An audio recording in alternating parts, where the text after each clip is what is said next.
انا بنت كبرتها وعملتها، وجي خدها على الجاهز كده ومشى. بتبقي صعبان عليكي قوي. بتبقي صعبان عليك الفراق. يعني انا بنتي مش هتنام في حضن بعد كده. يعني انا هقوم من النوم مش هلاقي بنتي دي. انا بنت كبرتها وعملتها، وجي خدها على الجاهز كده ومشى. بتبقي صعبان عليكي قوي.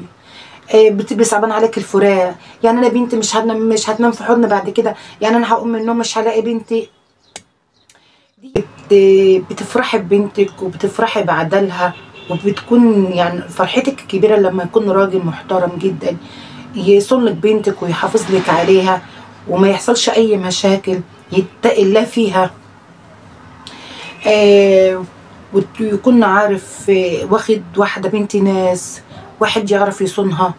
آه ما يجيش في يوم كده يضايقها.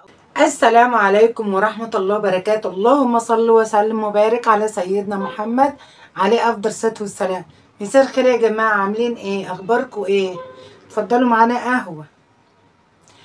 عاملين ايه؟ أهلا وسهلا بكم في قناتنا المتواضعة. أتمنى من ربنا اللي فيديوهاتي تعجبكم إن شاء الله، وأتمنى من ربنا اللي يعني تكون فيديوهاتي قصيرة، ما تكونش يعني ايه طويلة عليكم بإذن الله.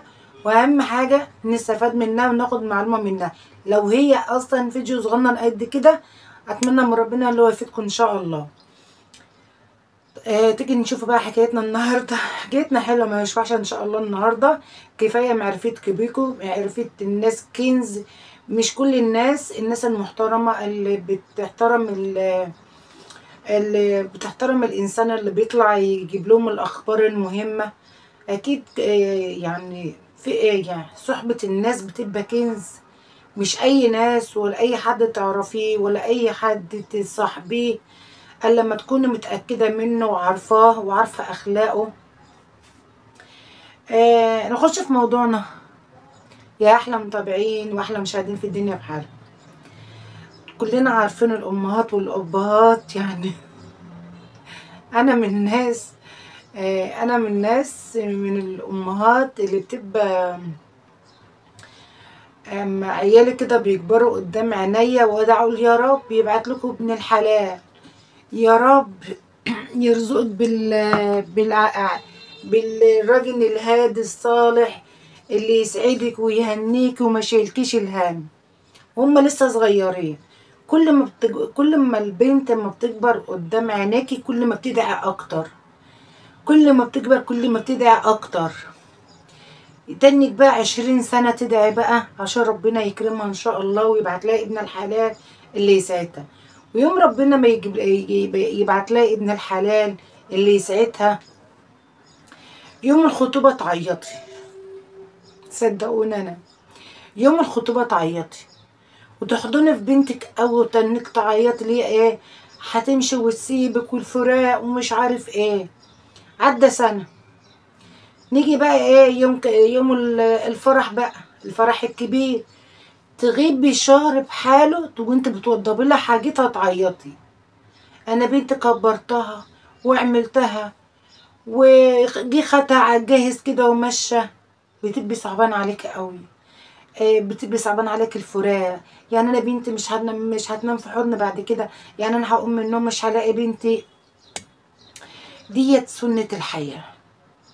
ديت سنة الحياة. نيجي بقى ايه في فرحنا الجميل. ربنا يفرح البنات يا رب، ويسعدهم ويهنيهم ويسترهم، ويجعلوا من السعداء المتهنيين المرتاحين البال، ويريح اهلهم من ناحيتهم يا رب. احمد الفنان الكبير احمد الزاهر وليلى الزاهر طبعا كتب كتاب يتمم عليهم بخير يا رب، وعقبال اخواتها ملك ومنى والبنت الصغيره. ربنا يفرحهم ان شاء الله ويتمم عليهم خير. احمد السقا انا شفت فيه فرح بنته بيبكي عشان بنته، وهو بيكتب كتابها ومسك الميكروفون، وهو بيكتبوا كاتب الكتاب مع المأذون والعريس. الساعة دي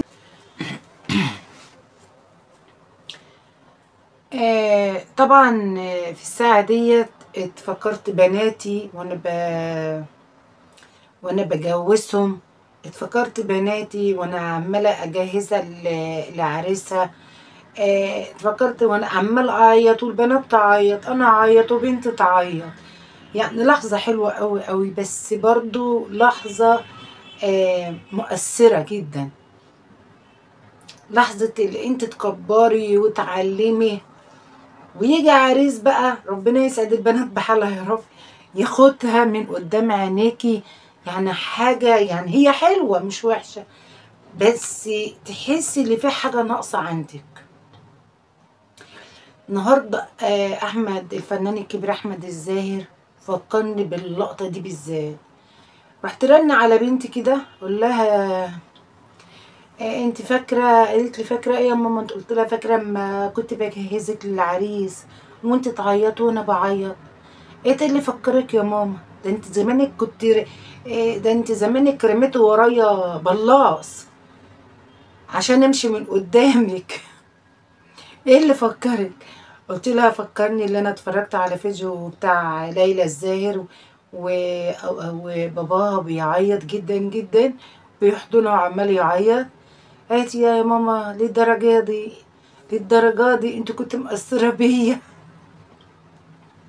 يعني لحظات حلوة قوي قوي، لحظات جميلة. لما بتفرحي ببنتك وبتفرحي بعدلها، وبتكون يعني فرحتك كبيرة لما يكون راجل محترم جدا يصون لك بنتك ويحافظ لك عليها وما يحصلش اي مشاكل، يتقي الله فيها. آه ويكون عارف واخد واحدة بنت ناس، واحد يعرف يصونها. آه ما يجيش في يوم كده يضايقها او يزعلها او هي تضايقه او تزعله. طبعا احنا كلنا عارفين اصلا إن الدنيا بحالها فيها مشاكل، بس ربنا سبحانه وتعالى بيهون بين دي وبين دي. يعني بين الراجل وبين الواحدة ساعات ربنا بيهون بينهم، يعني ما بيكترش الزعل عندهم عشان الاتنين بيسامحوا بعض. النهارده بقى في الدين النهارده الجميل اللي انا قلت لكم عليه ده، ربنا يفرح البنات يا رب، ويفرح ليلى الزاهر وملك الزاهر ومنى الزاهر. البنت الصغيره ده مش عارفه اسمها الصراحه يعني. ربنا يسعدهم ويسعد البنات بحالها يا رب، ويفرح قلبهم ويفرح اهلهم بيهم ان شاء الله. واتمنى من ربنا الفيديوهات تعجبكم ان شاء الله، ولو عجبتكم ما تنسونيش اللايك والشير والاشتراك. والسلام عليكم ورحمه الله وبركاته مع فيديو جديد ان شاء الله. وعقبال عندكم في بناتكم ان شاء الله تفرحوا بيهم وهم سعداء ومتهنيين عند رجالتهم المحترمين. والسلام عليكم ورحمة الله وبركاته مع فيديو جديد إن شاء الله. أسيبكم في رعاية الله.